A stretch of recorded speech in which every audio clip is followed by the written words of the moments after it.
Johnson. And to be fair to Mitchell Johnson, he's taken a step there. Johnson thinks he's a chance of running him out. Now, I'm sure he didn't mean to hit him and he went straight up to him. Do you respect the Australians? I respect quite a few of them. But someone who doesn't respect me, I've got no reason to respect him. एक ऐसी series जिसने India को overseas test matches जीतना सिखाया, एक ऐसा captain जिसने India को नंबर 7 से नंबर 1 तक पहुंचाया।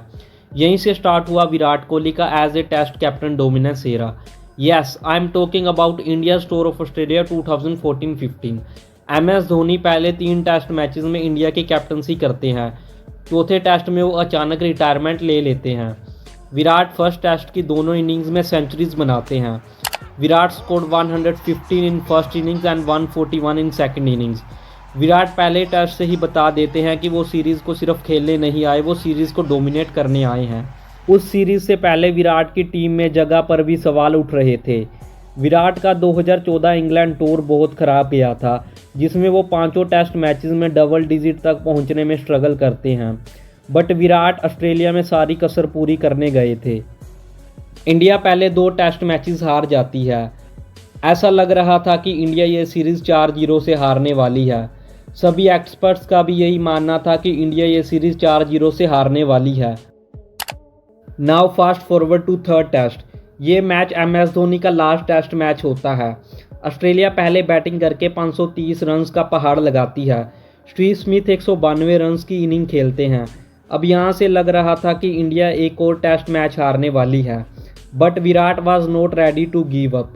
He's pulling and cutting with the driving. He's going to be hard to get out and hard to stop. It's well timed and that's through. Super shot. Hardly any. Murali Vijay और Shikhar Dhawan India को अच्छी start दिलवाते हैं, but Shikhar Dhawan के out होने के बाद पुजारा भी 25 run के स्कोर पर आउट हो जाते हैं। 147 के स्कोर पर इंडिया का थर्ड विकेट भी गिर जाता है। मुरली विजय 68 रन्स बनाकर आउट हो जाते हैं। And now India were 147 for 3। Virat और रहाणे 262 रन्स की पार्टनरशिप बनाते हैं। ये पार्टनरशिप भी ऑलमोस्ट 4 रन्स पर ओवर से बनती है। विराट और रहाणे उस टाइम की प्राइम फॉर्म में चल रहे मिचेल जॉनसन को घुटने टेकने पर मजबूर कर देते हैं। जॉनसन इतना फ्रस्ट्रेट हो जाते हैं कि वो जानबूझकर विराट की बॉडी पर थ्रो मारकर अटैक करने लग जाते हैं। लेकिन विराट उस दिन ऑस्ट्रेलिया के बॉलर्स को ग्राउंड के हर कॉर्नर पर मारते हैं। रहाणे 147 रन बनाते हैं और विराट 169 रन की पारी खेलते हैं और इंडिया 465 रन बना देती है।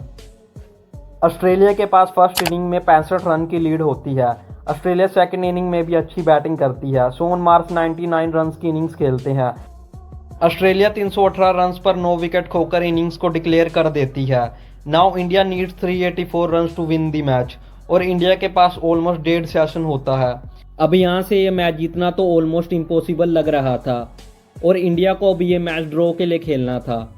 इंडिया अपनी सेकेंड इनिंग्स में 174 रन बनाती है विद 6 विकेट्स डाउन और एज एक्सपेक्टेड ये मैच ड्रॉ हो जाता है। पहले 2 टेस्ट मैचेस हारने के बाद और ऑस्ट्रेलिया के फर्स्ट इनिंग्स में 530 रन बनाने के बाद भी इंडिया ये मैच ड्रॉ करवा देती है, जो कि बहुत बड़ी उपलब्धि थी। विराट सेकंड इनिंग्स में भी 54 रन बनाते हैं और अब ऑस्ट्रेलिया भी जानने लगी थी कि इंडिया को फोर्थ टेस्ट में हराना आसान नहीं होगा। ऑस्ट्रेलिया के मीडिया में भी विराट की हेडलाइंस बनने लगती हैं। लेकिन इसी बीच कुछ ऐसा होता है जिसकी किसी ने उम्मीद नहीं की थी। MS धोनी टेस्ट क्रिकेट से रिटायरमेंट ले लेते हैं और विराट इंडिया के फुल टाइम टेस्ट कैप्टन बन जाते हैं। फोर्थ टेस्ट न्यू ईयर यानी 6 जनवरी 2015 को सिडनी में शुरू होता है and Virat was ready for the captaincy और यहीं से शुरू होता है इंडिया का golden period in test cricket. Well, no, it comes naturally to me, I guess. I hate losing. That's the bottom line with me. Fourth test match में Australia toss जीतकर पहले बैटिंग करती है। ऑस्ट्रेलिया फर्स्ट सेशन से ही dominate करना शुरू कर देती है। डेविड वार्नर और क्रिस रोजिस 200 रन की ओपनिंग पार्टनरशिप करते हैं। वार्नर 101 रन बनाते हैं और क्रिस रोजिस 95 रन की इनिंग खेलते हैं। स्टीव स्मिथ एक बार फिर इंडिया के लिए बड़ा खतरा बनते हैं। स्टीव स्मिथ एक और सेंचुरी बनाते हैं। शेन वॉटसन, शॉन मार्श और जो बर्न्स भी हाफ सेंचुरीज बनाते हैं। ऑस्ट्रेलिया 1.5 दिन बैटिंग करके 572 रन का पहाड़ लगाती है। इंडिया के लिए अब ये रन्स को चेज करना काफ़ी मुश्किल होता है। इंडिया उस मैच में न्यू ओपनिंग पेयर में उतरती है। शिखर धवन की जगह KL राहुल को मौका मिलता है और KL राहुल इस मौके पर चौका लगाते हैं। केएल राहुल उस इनिंग्स में अपनी मेडन टेस्ट सेंचुरी बनाते हैं। रोहित भी उस इनिंग्स में हाफ सेंचुरी लगाते हैं, लेकिन विराट एक बार फिर से ऑस्ट्रेलिया के नाक में दम कर देते हैं। Virat scored 147 runs.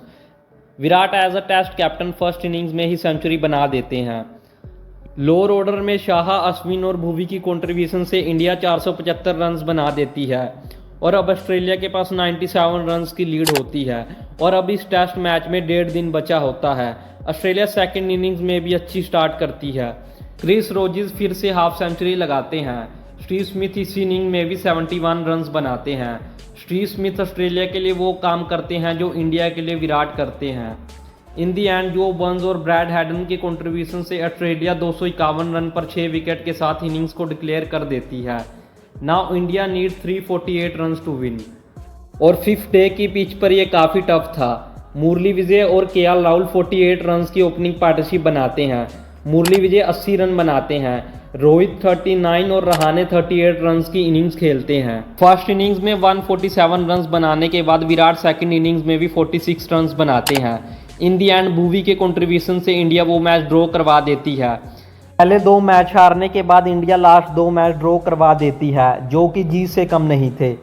Virat 4 test मैचों में 4 सेंचुरीज बनाते हैं। विराट सीरीज में 692 रन बनाते हैं।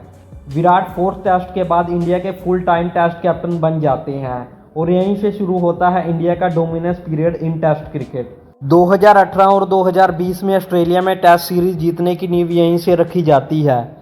उसके बाद इंडिया विराट के अंडर इंग्लैंड, साउथ अफ्रीका जैसी कंट्रीज में भी टेस्ट मैचेस जीतना शुरू कर देती है।